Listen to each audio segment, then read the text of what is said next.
Hello everyone, this is Mr. Shields speaking. I hope you're all well. I'm going to spend the next 5 or so minutes talking to you about our Academies programme. I'm going to share some of the key highlights from S1 so far, and then I'm going to advise you on the next steps for moving into S2.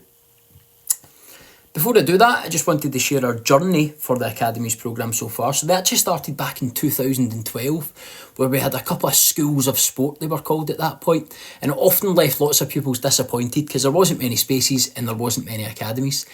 If you move forward to where we are now, we've now got 10 academies right across all the faculty areas within the school. And they bring a real enrichment to the curriculum. They've often got links to DYW and industry partners. They've often got exclusive access to certain school trips, and it allows some of our pupils to achieve a qualification by the end of S3. Now we've got 10 academies. We've got an academy in languages, STEM, media, sport, dance, football, rock and pop, piping and drumming, earth sciences and hospitality. Now, just a reminder of our Academies programme. So they are a 3-year programme lasting from S1 until the end of S3. There is progression from each year. And as I mentioned earlier, there is often a qualification attached to the Academy which pupils achieve at the end of S3. If you're looking for more information on that, you can visit our school website. And if you click on the Academies section, there's an Academies overview which shares all the different FAQs. And it's got all the different qualifications and skills and DYW partners that are attached to the academies. Now obviously as you're moving on into S2 and S3, they will be making up part of your timetable, very similar to what they've done in S1.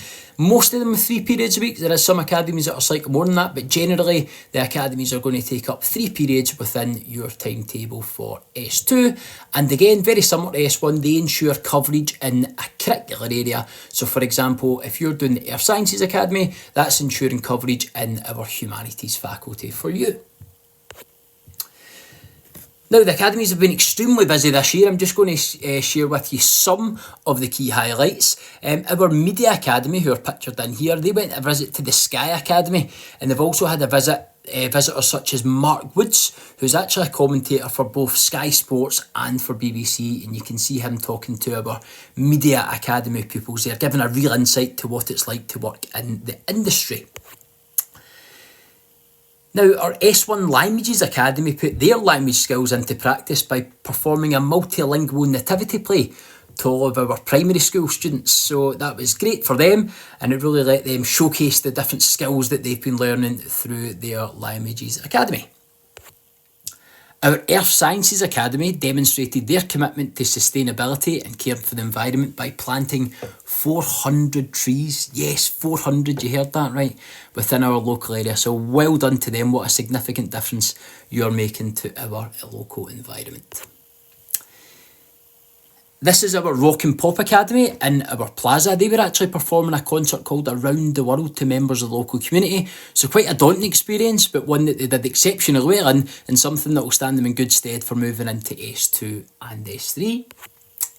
And finally, our Piping and Drumming Academy, they headed off to Lendrick Muir as part of band camp, where they were preparing for various different concerts and up-and-coming events within the school. It was a terrific experience. The staff and the pupils both commented really positively on Bandcamp. Now, just like various different aspects of our school, we like to gather feedback on our academies. Now, what was something that was really pleasing for us was that 70% of our young people, 70% of pupils within S1 mentioned that academies was their favourite and most enjoyable aspect of their S1 timetable. So that was incredibly pleasing for us. Now, what was also really pleasing was that 97%, a whole 97%, mentioned that they were extremely happy within their academy and they didn't wish to change. And what we're obviously doing is working with the small number of pupils who are unhappy in the academy to try and improve their experience for moving into S2 and S3. So really pleasing results from our feedback, and that was about 300 S1 pupils filled that in, so a really great response. Now, just some of the comments that some of them made, I'll let you read them. I'll just pick out some. So enjoying getting dance as part of my timetable and learning about choreography. For somebody in the football academy, it helped to make new friends and build confidence. Somebody's exceptionally excited about going to the Enshira, which is going to happen in the next couple of weeks as part of our experience within the Hospitality Academy, getting industry experience at the Enshira Hotel. So again, some really pleasing comments and some other really constructive comments about how we can improve the academies, and we're working with the faculties to make the changes happen. Now finally, just thinking about your curriculum review for moving into S2. Now if you've watched Mrs Wilson's video, she explains all of the process and all the different boxes that you need to fill in. I just wanted to bring your attention to 6A. In that area, you would simply tick the academy that you're in, and then when you move on to 6B, you would pick one of the other subjects. So pretty straightforward, but again, if you watch Mrs Wilson's video, she explains the curriculum review process for moving from S1 to S2 in a little more detail. So thanks very much. I hope you found this informative. Don't forget, you can head to our website. There's lots more information about our academies. There's also videos on our LHS YouTube channel about all our different academies, and you can watch them at your leisure. So enjoy the rest of the evening, and thanks again.